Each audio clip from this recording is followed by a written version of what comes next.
السلام علیکم ورحمۃ اللہ وبرکاتہ۔ الحمد للہ رب العالمین والصلاة والسلام علی اشرف الانبیاء والمرسلین والعاقبۃ للمتقین۔ سب سے پہلے شان قرآن و حفاظ مقام کا مطلب سمجھ لیں کہ اس کا میننگ کیا ہے، پھر باقی چیزیں بعد میں ہیں۔ اللہ تعالیٰ سے دعا ہے کہ اللہ تعالیٰ مجھے صحیح معنوں میں قرآن و حدیث کی روشنی میں شان قرآن و حفاظ مقام کو ثابت کرنے کی توفیق دے۔ شان قرآن سے مراد مطلب کا قرآن کا مرتبہ، قرآن کی شان، قرآن کتنی عظمت والا ہے، اس کی کتنی رفعت ہے، کتنی بلندی ہے، کتنا مقام ہے، یہ مطلب ہے۔ اور دوسرا نقطہ اس ٹاپک کے حوالے سے وہ حفاظ مقام ہے، مطلب حفاظ کا مقام کیا ہے معاشرے میں؟ وہ حفاظ جو قرآن کو پڑھتے ہیں، قرآن کو سمجھتے ہیں، قرآن پر عمل کرتے ہیں اور قرآن کو آگے پہنچاتے ہیں، ان کا کیا مقام ہے، ان کا مرتبہ کیا ہے، وہ ان کو کتنی شان سے نوازا جائے گا، اس کا مطلب یہ ہے۔ میں سب سے پہلے شان قرآن کو بیان کروں گا جو کہ میرے ٹاپک کا پہلا نقطہ ہے، اور سب سے پہلے اس ٹاپک کا پہلے نقطے کو قرآن سے دلائل دے کے، قرآنی آیات کو پڑھ کے ثابت کروں گا کہ شان قرآن کس طرح اللہ رب العزت نے اپنے قرآن پاک میں نازل فرمائی۔ اللہ رب العزت فرماتے ہیں پارہ نمبر 2 سورۃ البقرہ آیت نمبر 185۔ اللہ رب العزت فرماتے ہیں اعوذ باللہ من الشیطان الرجیم بسم اللہ الرحمن الرحیم شہر رمضان الذی انزل فیہ القرآن هدى للناس وبينات من الهدى والفرقان۔ پارہ نمبر 2 سورۃ البقرہ آیت نمبر 185 میں اللہ رب العزت فرماتے ہیں کہ رمضان وہ مہینہ ہے جس میں ہم نے قرآن کو اتارا، قرآن کو نازل کیا، ہدی للناس جو لوگوں کے لیے سراسر ہدایت ہے، وبینات من الہدی والفرقان اور اس میں واضح روشن دلائل ہیں جو حق کو باطل سے جدا کرنے والے ہیں۔ یعنی اللہ رب العزت اس آیت مبارکہ میں شان قرآن کو بیان کرتے ہوئے بتاتے ہیں، ہمیں سمجھاتے ہیں کہ رمضان کا مہینہ وہ مہینہ ہے جس میں قرآن کو اتارا گیا۔ اگر رمضان کو پورے 11 مہینوں پر فوقیت حاصل ہے، اگر رمضان کو پورے 11 مہینوں پر حاوی کر دیا گیا ہے تو وہ کس وجہ سے کیا ہے؟ وہ صرف اور صرف وجہ یہ ہے کہ ہم نے قرآن کو اس مہینے میں رمضان میں نازل کیا ہے۔ یہ قرآن کی شان ہے کہ ہم نے قرآن کو نازل کیا، اس کی وجہ سے وہ مہینہ افضل قرار دے دیا گیا، وہ پورے 11 مہینوں پر فوقیت قرار پا گیا، وہ پورے 11 مہینوں پر حاوی ہو گیا، اس کی وجہ سے کہ قرآن نازل ہوا، جس کی وجہ سے شان بڑھ گئی قرآن کی رمضان میں نازل ہونے کی وجہ سے۔ آگے کیا فرماتے ہیں اللہ رب العزت اس آیت مبارکہ میں؟ ہدی للناس کہ وہ لوگوں کے لیے ہدایت ہے، رہنمائی ہے، سیدھا راہ دکھانے والا ہے۔ کیا مطلب ہے؟ یعنی انسانوں کو جو مسلم ہے یا غیر مسلم، سب انسانوں کی بات ہے، کیونکہ للناس کا لفظ آیا ہے۔ اب للناس مطلب لوگ وہ بھی ہیں جو غیر مسلم ہیں اور جو مسلم ہیں، دونوں اس میں اس آیت مبارکہ کے مشتاق ہیں۔ اللہ رب العزت فرماتے ہیں کہ یہ قرآن ان کے لیے ہدایت ہے، رہنمائی ہے، یعنی اگر وہ اس کو پڑھیں گے، اس کو سمجھیں گے، اس پر عمل کریں گے، اس کو آگے پہنچائیں گے تو یہ ان کے لیے ہدایت کا باعث بن جائے گا، یہ ان کے لیے ذریعہ ہدایت بن جائے گا، اور ان کا عمل کرنا ان کے لیے کل کو جنت کا ذریعہ بن جائے گا۔ آگے فرمایا وَبَيِّنَاتٍ مِّنَ الْهُدَىٰ وَالْفُرْقَانِ، اس میں واضح دلائل موجود ہیں۔ کس چیز کے واضح دلائل ہیں؟ من الہدا والفرقان، کہ ہدایت اور حق اور باطل کو جدا کرنے والے دلائل ہیں۔ مطلب انسان کو سیدھی راہ بھی بتا دیتا ہے اور غلط راہ بھی بتا دیتا ہے، دودھ کیا ہے، پانی کیا ہے، اس میں بھی فرق بتا دیتا ہے۔ یہ قرآن کی شان ہے کہ انسان کو وہ ہدایت دے رہا ہے، اور ہدایت بھی کیسی؟ ایک تو سیدھی راہ بھی بتا رہا ہے، اور اس کے علاوہ باطل راہ بھی بتا رہا ہے کہ تم نے سیدھی راہ پر چلنا ہے تو تم کو یہ ملے گا، اگر تم باطل راہ پر چلو گے تو تم کو یہ ملے گا۔ آئیے ایک اور آیت مبارکہ سے میں شان قرآن کو بیان کروں۔ اللہ رب العزت فرماتے ہیں إن هذا القرآن يهدي للتي هي أقوم ويبشر المؤمنين الذين يعملون الصالحات أن لهم أجرا كبيرا۔ پارہ نمبر 15 سورہ بنی اسرائیل آیت نمبر 9۔ اللہ رب العزت اس آیت مبارکہ میں بیان کرتے ہیں کہ بے شک یہ قرآن وہ راہ بتاتا ہے جو سب سے سیدھا ہے، اور مومنوں کو بشارت دیتا ہے، خوشخبری دیتا ہے وہ لوگ جو نیک کام کرتے ہیں کہ یقیناً ان کے لیے بہت بڑا اجر ہے۔ یعنی کیا مطلب؟ قرآن ایسی کتاب ہے کہ جو ہدایت ہی ہدایت ہے، سیدھی راہ دکھانے والا ہے، اور وہ راہ ہے جو بالکل سیدھی ہے، بالکل صراط مستقیم پر چلانے والی ہے۔ کیا یہ قرآن کی شان نہیں؟ کیا یہ قرآن کی عظمت، رفعت، بلندی، مقام اور مرتبہ نہیں کہ آپ کو ایسی راہ بتائے جو بالکل سیدھی ہے؟ آگے فرماتے ہیں اللہ رب العزت وَيُبَشِّرُ الْمُؤْمِنِينَ، اور لوگوں کو جو مومن ہیں، مسلمان ہیں، ان کو خوشخبری دینے والا ہے۔ کس چیز کی خوشخبری؟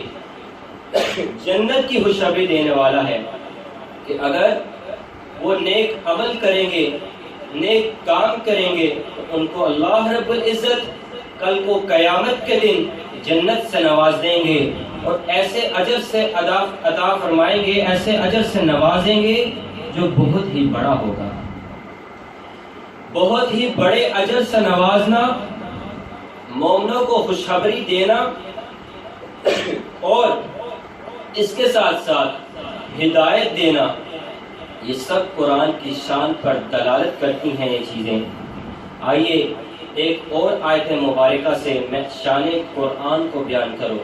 اللہ رب العزت قرآن پاک میں بیان کرتے ہیں وَنُنَزِّلُ مِنَ الْقُرْآنِ مَا هُوَ شِفَاءٌ وَرَحْمَةٌ لِّلْمُؤْمِنِينَ وَلَا يَزِيدُ الظَّالِمِينَ إِلَّا خَسَارًا۔ پارہ نمبر 15 سورہ بنی اسرائیل آیت نمبر 82۔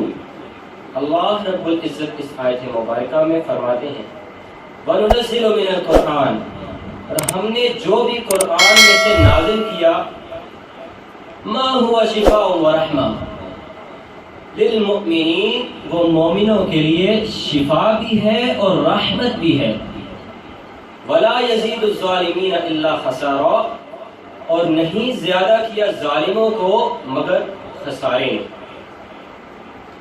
کیا مطلب اللہ رب العزت میں اس آیت مبارکہ میں بیان کرتے ہیں؟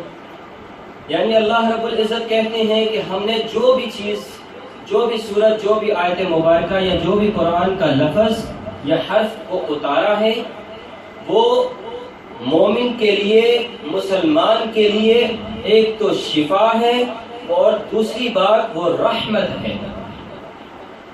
شفا بن جانا انسان کے قرآن کو پڑھنے کی وجہ سے، یہ ایک قرآن کی شان ہے، یہ قرآن کی عظمت ہے، یہ قرآن کا مقام اور رفعت اور بلندی ہے کہ تم نے اگر سورۃ الفاتحہ کو پڑھا تو اللہ رب العزت تمہیں ہر قسم کی بیماریوں سے محفوظ فرما دیں۔ تو کیا یہ شفا نہیں؟ کیا یہ شان قرآن نہیں؟ کیا یہ قرآن کا مقام اور اس عظمت اور بلندی نہیں؟ کیا یہ اس کی رفعت نہیں ان مومنوں کے لیے؟ اور پھر فرمایا وَرَحْمَةٌ، ان مومنوں کے لیے یہ رحمت ہے، رحمت کا باعث ہے۔ یعنی جو بندہ جس جگہ پر بیٹھ کے قرآن کو پڑھتا ہے، وہ اللہ کی حکم سے وہ جگہ رحمت والی بن جاتی ہے، اللہ کے فرشتے وہاں پر اترتے ہیں، اور اس مجلس کو جس میں وہ بیٹھ کے اللہ کو یاد کرتا ہے، اس مجلس کو فرشتے اپنے پر سے گھیر لیتے ہیں اس مجلس کو۔ کیا یہ رحمت نہیں؟ یہ دونوں چیزیں دلالت کرتی ہیں کہ شان قرآن شفا بھی ہے اور رحمت بھی ہے۔ آگے فرمایا وَلَا يَزِيدُ الظَّالِمِينَ إِلَّا خَسَارًا، اور نہیں زیادہ کیا ظالموں نے مگر خسارے میں، مگر نقصان میں۔ یعنی قرآن نعوذ باللہ تعالی ظالموں کو خسارے میں یا نقصان میں نہیں ڈالتا، بلکہ جو ظالم ہیں اپنے کرتوتوں، اپنے اعمال کی وجہ سے خسارے اور نقصان میں پڑتے ہیں۔ یعنی قرآن ان کے لیے باعث رحمت اور شفا بن سکتا ہے اگر وہ اس قرآن کو پڑھیں، قرآن کو سمجھیں، قرآن پر عمل کریں، تو ان کے لیے یہ باعث رحمت اور شفا ہے۔ یہ تھی قرآن کی آیات جن سے شان قرآن کو میں نے بیان فرمایا۔ آگے چلیے احادیث کی طرف کہ جس میں آپ صلی اللہ علیہ وآلہ وسلم نے قرآن کی شان کیسے بیان فرمائی ہے۔ پہلی حدیث بیان کرنے لگا ہوں۔ قال رسول اللہ صلی اللہ علیہ وآلہ وسلم خیرکم من تعلم القرآن وعلمہ، رواہ البخاری، حدیث نمبر 4730، 4730 حدیث نمبر ہے بخاری شریف کا۔ بیان کرتے ہیں اللہ کے رسول صلی اللہ علیہ وآلہ وسلم قرآن کی شان کو اس حدیث میں، خیرکم من تعلم القرآن وعلمہ۔ اللہ کے رسول صلی اللہ علیہ وآلہ وسلم اس زمانے میں ان شخص کی طرف اشارہ کر رہے ہیں، ان شخص کی طرف ہمیں بتا رہے ہیں کہ وہ سب سے بہترین انسان ہیں۔ مومنوں میں، مسلمانوں میں سب سے بہترین لوگ وہ ہیں من تعلم القرآن، جو قرآن کو سیکھتے ہیں۔ آگے فرمایا وَعَلَّمَهُ، صرف قرآن کو سیکھتے نہیں بلکہ وہ قرآن کو سیکھ کر آگے ڈلیور کرتے ہیں، آگے پہنچاتے ہیں، اس کی تبلیغ کرتے ہیں۔ دو باتیں اس حدیث میں نقطہ نظر ہیں۔ سب سے پہلا نقطہ جو حدیث میں آتا ہے وہ طالب علم کے حوالے سے ہے، یعنی وہ طالب علم جو قرآن کو سیکھتا ہے۔ اللہ کے رب العزت کے رسول صلی اللہ علیہ وآلہ وسلم اس کو بہترین قرار دیتے ہیں کہ تم میں سے بہتر وہ ہے جو قرآن کو سیکھتا ہے۔ پھر اس کے بعد دوسرا پوائنٹ نقطہ یہ بیان کیا وَعَلَّمَهُ، سیکھ کر وہ اس کو آگے پہنچاتا ہے۔ یہ دونوں شخص معاشرے میں سب سے بہتر ہیں۔ کیا یہ قرآن کی شان نہیں کہ تم نے قرآن کو سیکھا اور قرآن کو آگے پہنچایا؟ اللہ رب العزت نے تمہارے اس قرآن کو سیکھنے اور قرآن کو آگے پہنچانے کی وجہ سے تمہیں بہترین بنا دیا۔ یہ ہے قرآن کی شان۔ آگے چلیے ایک اور حدیث میں اللہ رب العزت کے رسول صلی اللہ علیہ وآلہ وسلم بیان کرتے ہیں ہی المانعۃ ہی المنجیۃ تنجیہ من عذاب القبر، رواہ الترمذی وہو صحیح، حدیث نمبر 2890، 2890 حدیث نمبر ہے۔ اللہ رب العزت کے رسول صلی اللہ علیہ وآلہ وسلم فرماتے ہیں کہ جو شخص رات کو سونے سے پہلے سورۃ الملک کی تلاوت کرتا ہے، سورۃ الملک کو پڑھتا ہے، اللہ کے رسول فرماتے ہیں ہی المانعہ، وہ سورت جو بندہ رات کو سونے سے پہلے پڑھتا ہے اس کو روکتی ہے، ہی المانعہ اس کو روکتی ہے، ہی المنجیہ اس کو بچاتی ہے، تنجیہ اور صرف روکنا اور بچانا ہی نہیں بلکہ اس کو نجات دیتی ہے۔ کس چیز سے وہ روکتی ہے، کس چیز سے وہ منع کرتی ہے، کس چیز سے وہ نجات دیتی ہے؟ من عذاب القبر، قبر کے عذاب سے وہ روکتی ہے، قبر کے عذاب سے وہ بچاتی ہے، قبر کے عذاب سے وہ نجات دیتی ہے۔ یعنی بندہ مومن، جو بندہ رات کو سونے سے پہلے سورۃ الملک کو پڑھ لیتا ہے، اللہ رب العزت اس کے پڑھنے کی وجہ سے کل کو جب وہ قبر میں جائے گا، اگر اس کی طرف قبر کا عذاب آئے گا تو وہ سورۃ الملک اس قبر کے عذاب کے آگے ڈال بن جائے گی، آگے کھڑی ہو جائے گی اور وہ بندے کو عذاب سے بچائے گی، اس کو نجات دے گی، اس عذاب سے روکے گی۔ کیوں؟ اس کی وجہ یہ ہے کہ اس نے سورۃ الملک کو روزانہ رات کو پڑھا، اور بے شک آپ صلی اللہ علیہ وآلہ وسلم کا فرمان بالکل سچا اور سچا ہے۔ یہ بھی قرآن کی شان ہے کہ اگر آپ نے روزانہ رات کو قرآن کی سورۃ الملک جو کہ 29ویں پارے میں دو رکوع کے حوالے سے ہے اس کو پڑھا تو اللہ رب العزت نے آپ کو عذاب قبر سے محفوظ فرما دیا۔ یہ کیا قرآن کی شان نہیں؟ کیا اس کی رفعت اور عظمت نہیں کہ آپ کو عذاب قبر سے بچا لے؟ صرف 4 سے 5 منٹ کا وقت لگتا ہے اس سورۃ الملک کو پڑھنے کا، اگر پڑھ لے تو عذاب قبر سے نجات مل جاتی ہے۔ آگے چلیے ایک اور حدیث سے میں اپنا شان قرآن کو ثابت کروں۔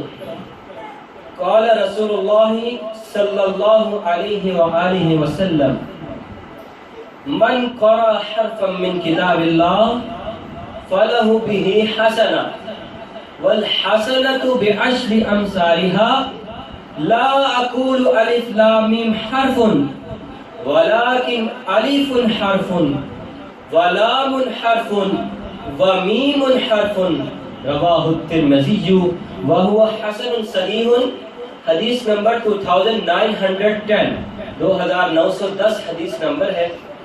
اللہ کے رسول صلی اللہ علیہ وآلہ وسلم شان قرآن کو سمجھاتے ہوئے ہمیں بتاتے ہیں من قرأ، جس نے پڑھا، حرفم ایک حرف، من کتاب اللہ اللہ کی کتاب سے، فلہ بہ حسنہ بس اس کے لیے ایک نیکی ہے، والحسنۃ بعشر امثالها اور جو نیکی ایک ہے وہ 10 نیکیوں کی مثال کے برابر ہے۔ یعنی جس بندے نے قرآن کا ایک حرف پڑھا اللہ رب العزت اس کو 10 نیکیاں عطا فرمائیں گے۔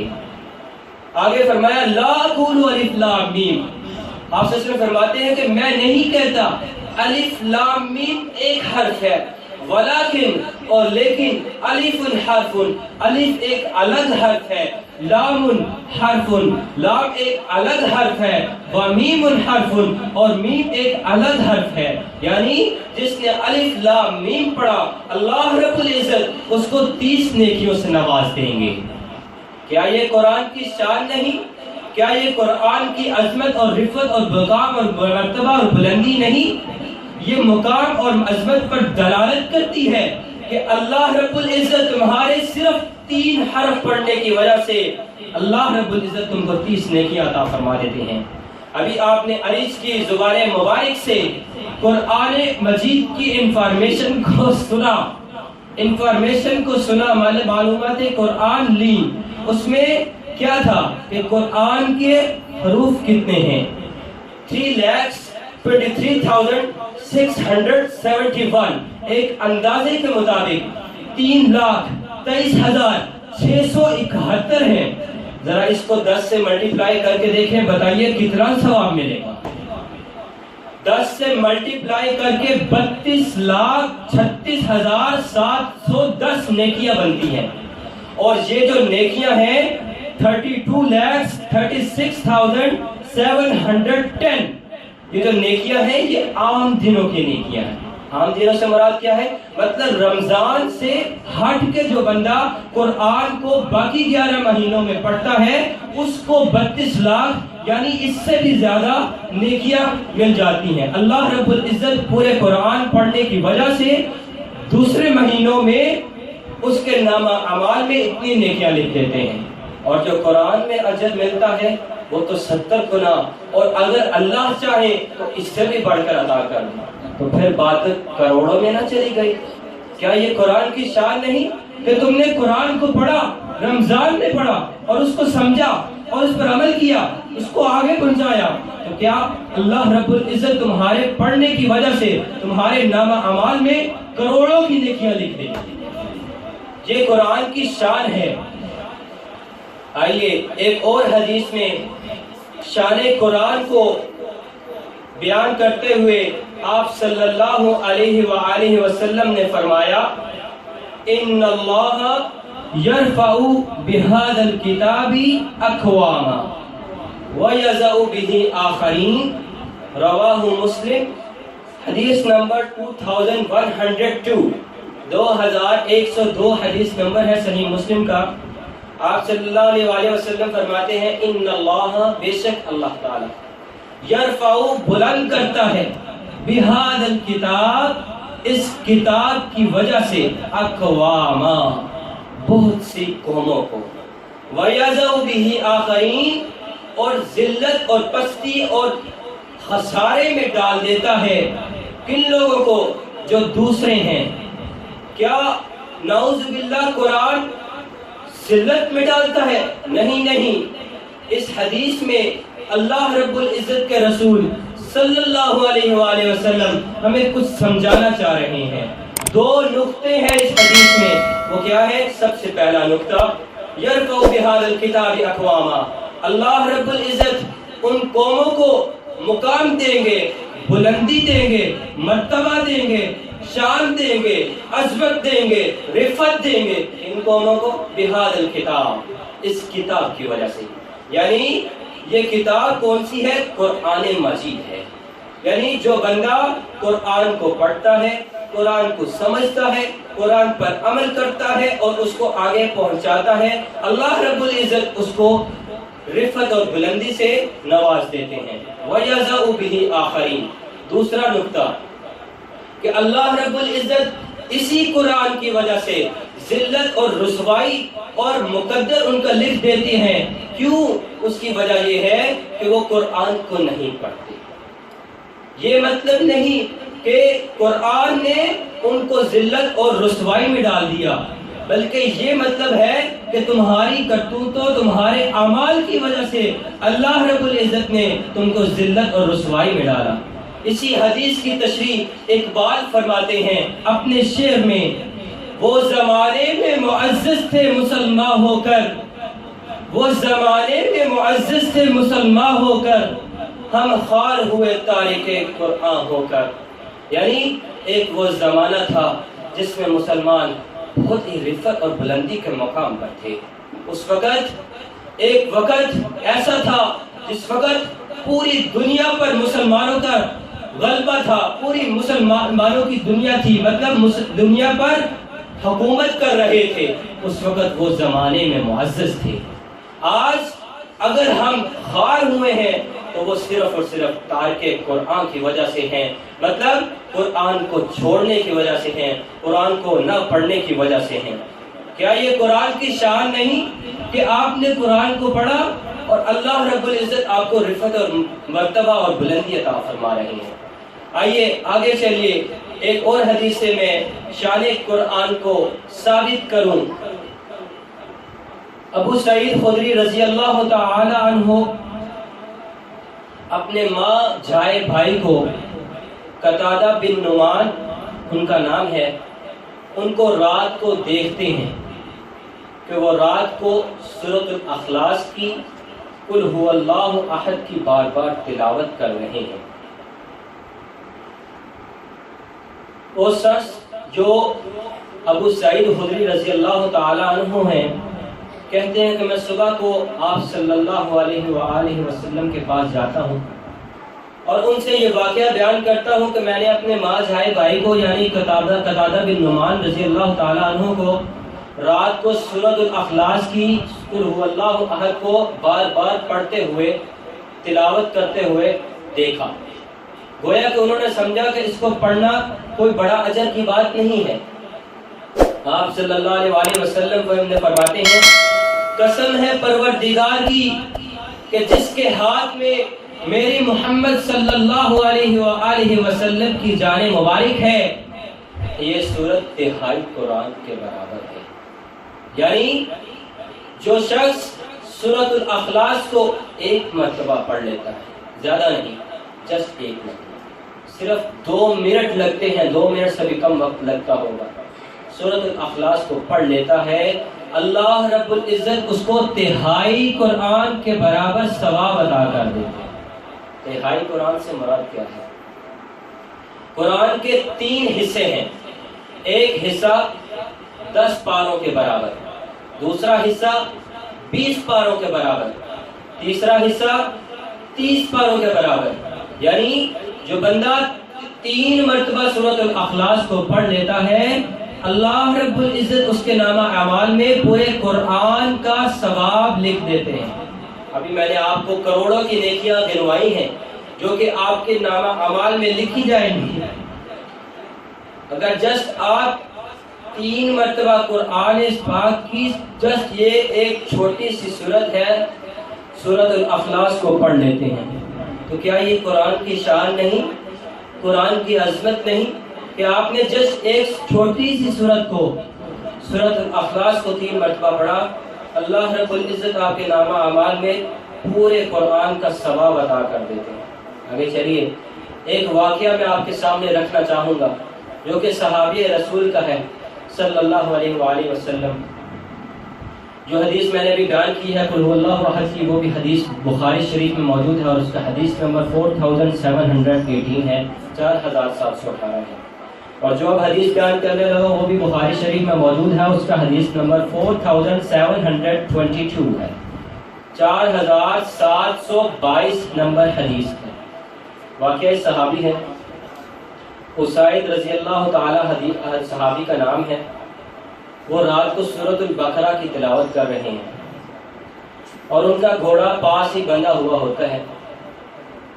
جیسے ہی وہ قرآن کی تلاوت کو شروع کرتے ہیں تو ان کا جو گھوڑا ساتھ میں بندھا ہوتا ہے وہ بھجکنا شروع ہو جاتا ہے۔ جیسے ہی قرآن کو پڑھنا چھوڑ دیتے ہیں، تلاوت کو چھوڑ دیتے ہیں، تو وہ گھوڑا بھی بھجکنا بند ہو جاتا ہے، مطلب ٹپنا بند ہوتا ہے، جس سے ہم پنجابی میں بولتے ہیں۔ پھر قرآن کی تلاوت کو شروع کرتے ہیں اور پھر وہ جو گھوڑا ساتھ بندھا ہوا ہوتا ہے وہ پھر بھجکنا شروع ہو جاتا ہے۔ پھر قرآن کی تلاوت کو چھوڑتے ہیں، وہ گھوڑا پھر تھم جاتا ہے۔ اس کے بعد مطلب 3 مرتبہ یہ ایسا عمل ہوتا ہے، خاموش ہوتے ہیں، پھر تلاوت کرتے ہیں، اسی طرح گھوڑا پھر بھجکنا شروع ہوتا ہے اور پھر گھوڑا پھر بند ہو جاتا ہے بھجکنا۔ پھر وہ ڈر جاتے ہیں کیونکہ اس کی وجہ یہ ہے کہ ان کا بیٹا جو یحییٰ ہے وہ گھوڑے کے پاس پڑا ہوا ہوتا ہے، اس کو اپنے پاس گھسیٹ لیتے ہیں تاکہ گھوڑا اس کو کوئی نقصان نہ پہنچائے، اپنے بھجکنے کی وجہ سے اس کو کوئی نقصان نہ پہنچے۔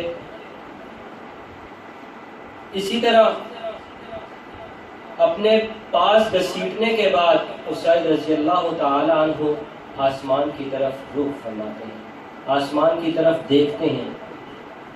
کیا دیکھتے ہیں؟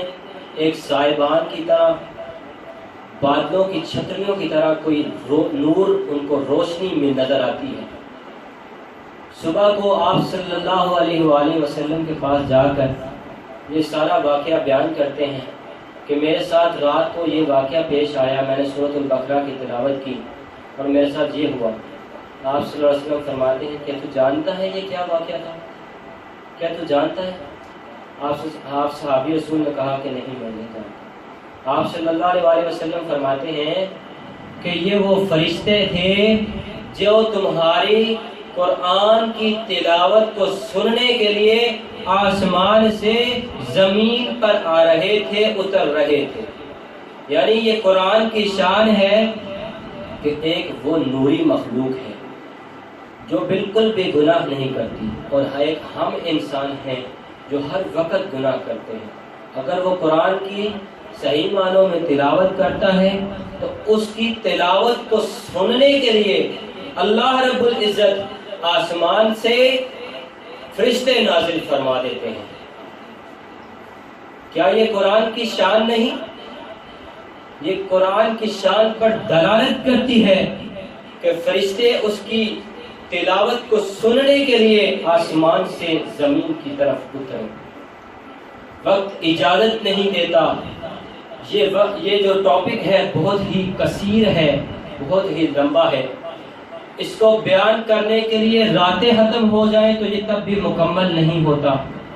جسٹ میں اس کو ایک لفظ ایک جملے میں بیان کروں تو وہ بھی شاید کافی نہیں ہوگا شان قرآن کے حوالے سے، کہ اگر تم پورے قرآن کو بھی پڑھ لو تو یہ بھی ساری شان ہے، یہ بھی قرآن کی عظمت ہے کہ تم پورے قرآن کو بیان کرو، لیکن اس کے لیے وقت بہت چاہیے۔ میں بس جسٹ ایک حدیث اور شان قرآن کے حوالے سے بیان کر کے میں اپنے ٹاپک کے دوسرے نقطے پر جا رہا ہوں۔ وہ حدیث کیا ہے؟ صحیح مسلم میں موجود ہے، جس کا حدیث نمبر 2094 ہے، 2094 ہے۔ سیدنا بن عباس رضی اللہ تعالی عنہ کہتے ہیں کہ ایک دن جبرائیل علیہ السلام رسول اللہ صلی اللہ علیہ وآلہ وسلم کے پاس بیٹھے ہوئے تھے کہ دروازہ کھلنے کی بہت زوردار آواز سننے کو آئی، تو اپنا سر اٹھایا آسمان کی طرف۔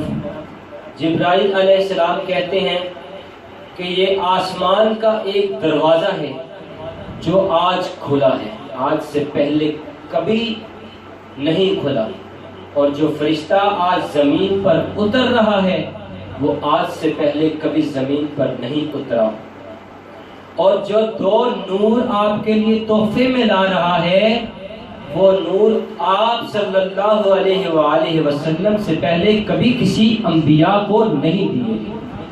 یعنی دروازہ بھی پہلی دفعہ کھلا، فرشتہ بھی پہلی دفعہ اترا، نور بھی ہدیہ اور تحفے کے طور پر پہلی دفعہ آپ صلی اللہ علیہ وآلہ وسلم کو ملے۔ وہ دو نور کیا ہیں؟ سب سے پہلا نور سورۃ الفاتحہ ہے۔ سورۃ الفاتحہ ایک روشنی ہے۔ ایک اور حدیث میں آتا ہے کہ سورۃ الفاتحہ شفا ہے، یعنی جو بندہ سورۃ الفاتحہ کو پڑھ کے دم کرتا ہے، جس طرح کی بھی بیماری ہو، جسمانی ہو، روحانی ہو، کسی قسم کی بھی بیماری ہو، اللہ رب العزت سورۃ الفاتحہ پڑھنے کی وجہ سے اس کو صحت یاب کر دیتے ہیں، یعنی شفا یاب کر دیتے ہیں، اس بیماری کو دور کر دیتے ہیں۔ دوسرا نور اس حدیث میں جو آیا ہے وہ کیا ہے؟ سورۃ البقرہ کی آخری دو آیات۔ سورۃ البقرہ کی آخری دو آیات بھی ایک روشنی ہے۔ آمن الرسول سے لے کے علی القوم الکافرین تک 285 اور 286 نمبر آیت مبارکہ، جو کہ سیکنڈ لاسٹ اور لاسٹ آیت مبارکہ سورۃ البقرہ کی قرآن کی دوسری آیت سورۃ مبارکہ ہے، اس کی آیت مبارکہ ہے کہ جو بندہ ان دو چیزوں کو، ان دو نوروں سے اپنی پڑھ کے دعا مانگتا ہے، کوئی بھی حاجت مانگتا ہے رب ذوالجلال سے، اللہ کے رسول فرماتے ہیں کہ جو بندہ دو نوروں کو پڑھ کے مانگتا ہے، اللہ رب العزت اس کو وہ حاجات پوری کر دیتے ہیں جو اس نے اپنے رب کے سامنے بیان کی ہے۔ کیا یہ قرآن کی شان نہیں کہ آپ نے سورۃ الفاتحہ کو پڑھا اور سورۃ البقرہ کی آخری 2 آیات کی تلاوت کی، پھر اپنی حاجات کو رب ذوالجلال کے سامنے رکھا، اور اللہ رب العزت تمہارے اس قرآن کے پڑھنے کی وجہ سے تمہاری حاجات کو پورا فرما رہے ہیں۔ یہ قرآن کی شان پر دلالت کرتی ہیں یہ دونوں نور کہ جو بندہ سورۃ الفاتحہ اور سورۃ البقرہ کی آیت مبارکہ آخری جو 2 ہیں ان کو پڑھ کے مانگتا ہے حاجات کو، اللہ رب العزت اس کو اس کی حاجات کو پورا فرما دیتے ہیں۔ اس میں ہمارے لیے سبق بھی ہے کہ ہم قرآن کو پڑھیں، قرآن کو سمجھیں اور قرآن پر عمل کریں، تاکہ اللہ رب العزت ہمیں اتنے شانوں سے نواز دے۔ آخری حدیث شان قرآن کے حوالے سے بڑی ضروری تھی، اس لیے بیان کرنے لگا ہوں، اور اتنی کو اہم ہے کہ جس کا کوئی حساب ہی نہیں لگایا جا سکتا ہے۔ اور اب جو حدیث میں بیان کرنے لگا ہوں بالکل صحیح حدیث ہے، اور اس حدیث پر وہ بندہ عمل کرے گا جس کو جنت چاہیے۔ جو بندہ اپنے لیے جنت مانگتا ہے اس کو وہ عمل کی ضرورت ہے۔ آپ صلی اللہ علیہ وسلم فرماتے ہیں جو شخص ہر نماز کے بعد آیت الکرسی کو پڑھتا ہے، وہ شخص ہر نماز کے بعد آیت الکرسی کو پڑھتا ہے، اللہ رب العزت اسے جنت میں داخل ہونے سے سوائے موت کے علاوہ کوئی چیز نہیں روکے گی۔ اس حدیث کو امام نسائی نے سنن النسائی میں روایت کیا ہے، جس کا حدیث نمبر 9928 ہے، 9928 نمبر ہے، وہو صحیح، جو کہ حدیث بالکل صحیح ہے۔ یعنی آپ صلی اللہ علیہ وسلم فرما رہے ہیں کہ جو بندہ 5 ٹائم نماز کے بعد، فرضی نماز کے بعد آیت الکرسی کو پڑھ لیتا ہے، جو کہ سورۃ البقرہ کی آیت مبارکہ ہے، اور جو سب سے بڑی آیت مبارکہ ہے، بڑی شان والی آیت مبارکہ ہے، اس کو پڑھ لیتا ہے، اگر اس کے پڑھنے کے بعد وہ فوت ہو جاتا ہے تو وہ ڈائریکٹ جنت میں جائے گا، یعنی وہ بندہ جنتی ہے۔ آیت مبارکہ جسٹ اتنی سی ہے، وقت آپ کا چند سیکنڈ لگنے ہیں، اور نماز کے بعد پڑھنی ہے، اجر کتنا ہے؟ جنت ملے گی۔ یہ قرآن کی شان نہیں؟ کیا یہ قرآن کی عظمت اور رفعت اور مقام اور مرتبہ اور بلندی نہیں کہ آپ نے جسٹ ایک آیت مبارکہ کو پڑھا، اللہ رب العزت آپ کو جنت سے نوازے۔ آئیے، کافی شان قرآن بیانی ہوئی، آگے چلیے۔ دوسرا ٹاپک، جو دوسرا نقطہ ہے میں اس کو بیان کروں، وہ حفاظ مقام کے حوالے سے ہے۔ کیا شان ہے حفاظ مقام کی؟ جو بندہ قرآن کو یاد کرتا ہے، قرآن کو پڑھتا ہے، قرآن کو سمجھتا ہے، قرآن پر عمل کرتا ہے اور اس کو آگے پہنچاتا ہے، اس کی کیا شان ہے؟ آپ صلی اللہ علیہ وسلم فرماتے ہیں صاحب القرآن کو کہا جائے گا۔ صاحب القرآن کون ہے؟ مطلب قرآن والا۔ صاحب کہتے ہیں، صاحب کا مطلب ہے والا، مطلب قرآن والا۔ صاحب القرآن، قرآن والا، قرآن کا دوست۔ اقرا، تو قرآن کو پڑھ، ورتقی، اور تو چڑھتا جا، اور ٹھہر ٹھہر کے پڑھ، جس طرح تو دنیا میں اس قرآن کو ترتیب کے ساتھ ٹھہر ٹھہر کے پڑھتا تھا، بس تیری منزل وہاں پر ہوگی جہاں تیری قرات کا اختتام ہوگا۔ یہ حدیث صحیح ابو داؤد میں موجود ہے، جو کہ بالکل صحیح سند کے ساتھ موجود ہے، اس کا حدیث نمبر 1466 ہے، 1466 حدیث نمبر ہے۔ آپ صلی اللہ علیہ وسلم اس بندے کی شان بیان کر رہے ہیں کہ جو قرآن کا دوست ہے۔ یعنی قرآن کا دوست کون ہے؟ قرآن والا کون ہے؟ قرآن کو پڑھنے والا، قرآن کو سمجھنے والا، قرآن پر عمل کرنے والا، قرآن کو سیکھنے والا، قرآن کو آگے پہنچانے والا، اس کی تبلیغ کرنے والا، یہ سب چیزیں جس کے اندر پائی جاتی ہیں وہ قرآن کا دوست ہے۔ اگر حفاظ میں یہ چیز پائی جاتی ہے تو وہ بھی اس حدیث کے مشتاق ہیں، یعنی مستحق ہیں، اور وہ لوگ بھی مستحق ہیں جو بغیر حفاظ قرآن ہے، مطلب جنہوں نے قرآن کو حفظ نہیں کیا۔ اللہ رب العزت دن قیامت کو ان کو کہیں گے اقرا، پڑھ، تو اس قرآن کو پڑھ، وتقی، تو چڑھتا جا، منازل کو طے کرتا جا، اور قرآن کو ایسے پڑھ جیسے تو دنیا میں ٹھہر ٹھہر کے پڑھتا ہے، اور بس تیری منزل کا اختتام وہاں پر ہوگا جہاں پر تیری قرات کا اختتام ہوگا، یعنی وہاں سے تیری قرات کا اختتام ہو رہا ہے۔ اللہ رب العزت تمہیں جنت سے نواز رہے۔ کیا یہ حفاظ مقام نہیں ہے؟ کیا یہ ان لوگوں کی شان نہیں ہے؟ ان کا مقام، مرتبہ اور بلندی اور شان اور عظمت نہیں ہے، رفت نہیں ہے کہ تم نے قرآن کا اپنا دوست بنا لیا، تم قرآن کے ساتھ اٹیچ ہو گئے، اللہ رب العزت تمہیں اتنے بڑے اجر سے نواز رہے۔ دو حدیث مزید آگے حفاظ مقام کے حوالے سے بیان کر کے میں مزید آگے نہیں جاؤں گا، اپنے ٹاپک کو ختم کروں گا۔ آپ صلی اللہ علیہ وآلہ وسلم فرماتے ہیں من قرأ القرآن، اس بندے کی بات کر رہے ہیں جو قرآن کو پڑھتا ہے، وَعَمِلَ بِمَا فِيهِ، اور عمل کرتا ہے اس میں سے جو قرآن اتارا گیا ہے۔ قرآن کو پہلے پڑھا پھر اس پر عمل کیا۔ اللہ رب العزت کے رسول فرماتے ہیں دن قیامت کے روز جو بندہ قرآن کو پڑھتا ہے اور اس پر عمل کرتا ہے، اللہ رب العزت اس کے والدین کے سر پر ایسا تاج پہنائیں گے جس کی روشنی احسر من ضوء الشمس فی بیوت الدنیا، جو تمہارے گھروں میں شمس سورج کی روشنی آتی ہے اس سے بڑھ کر ہوگی، اس سے بہتر ہوگی۔ یعنی کیا مطلب؟ آپ ذرا اندازہ لگائیں کہ سورج پوری دنیا کو روشنی دیتا ہے، اور کتنی بڑی دنیا ہے۔ آج تک سائنس اتنی ترقی پا چکی ہے، اس نے اتنا کچھ سرچ کر لیا ہے، اتنے ایکسپیریمنٹ اور تجربات کر لیے ہیں، لیکن آج تک اس نے یہ نہیں ثابت کیا کہ دنیا کس کونے سے لے کے کس کونے تک ہے وہ کتنی وسیع ہے۔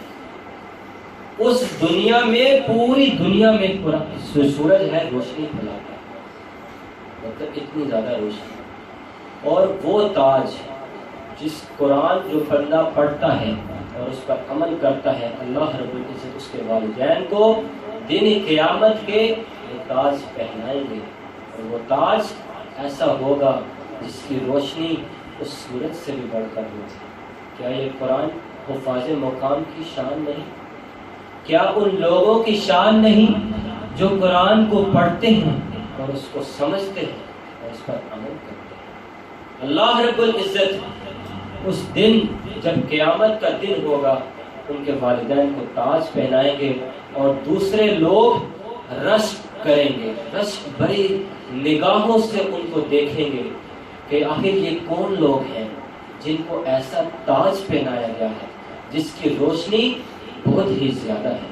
یہ بھی حدیث حفاظ مقام کی پر دلالت کرتی ہے، اور صرف حفاظ ہی نہیں بلکہ وہ لوگ بھی اس میں مستحق ہیں جو قرآن کو سمجھتے ہیں اور ان پر عمل کرتے ہیں۔ آخری حدیث حفاظ مقام کے حوالے سے حدیث ترمذی میں موجود ہے، حدیث نمبر 2915، 2915 حدیث نمبر ہے۔ آپ صلی اللہ علیہ وآلہ وسلم سے روایت کرتے ہیں کہ آپ صلی اللہ علیہ وسلم فرماتے ہیں یجیء القرآن یوم القیامہ، قیامت کے دن قرآن آئے گا، قیامت کے روز قرآن آئے گا، فیقول، بس وہ کہے گا، رب ذوالجلال کے دربار میں سفارش کرے گا، کس کی؟ جس نے قرآن کو پڑھا، قرآن کو سمجھا، قرآن پر عمل کیا، قرآن کو آگے پہنچایا، اللہ رب العزت کے دربار میں وہ قرآن آئے گا دن قیامت کے، اور اس کے لیے اس کے حق میں سفارش کرے گا۔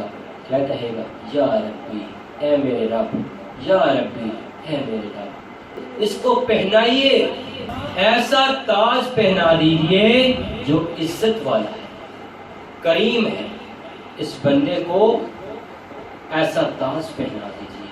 پھر کہے گا، پھر سفارش کرے گا، یہیں پر بس نہیں، یا ربی، اے میرے رب، زد ہو، تو اس کو زیادہ کر، بس تو اس کو پہنا، ایسا لباس پہنا دے جو بہت ہی عزت والا ہے، کریم ہے۔ یعنی قرآن اس بندے کے لیے سفارش کر رہا ہے کہ اے اللہ تو اس کو ایسا تاج بھی پہنا دے، ایسا لباس بھی پہنا دے جو عزت والا ہے۔ پھر اتنا ہی بس نہیں، پھر سفارش کرے گا، یا ربی، اے میرے رب، راضی ہو جا، تو راضی ہو جا اس بندے سے۔ اللہ قرآن کی سفارش کو قبول کریں گے، پھر کہیں گے بس میں راضی ہو گیا اس بندے سے جس نے قرآن کو سمجھا، قرآن کو پڑھا اور قرآن پر عمل کیا اور اس کو آگے پھیلایا۔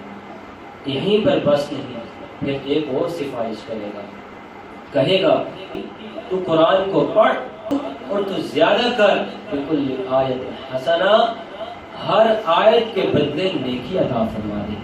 یا رب، اس بندے کو اس قرآن کے پڑھنے کی وجہ سے ہر آیت کے برابر، ہر آیت کے مقابلے میں اس کو نیکیاں عطا فرما دے۔ 4 چیزیں ہیں جو اس حدیث میں آتی ہیں، 4 نقطے ہیں جو سفارش قرآن ہے۔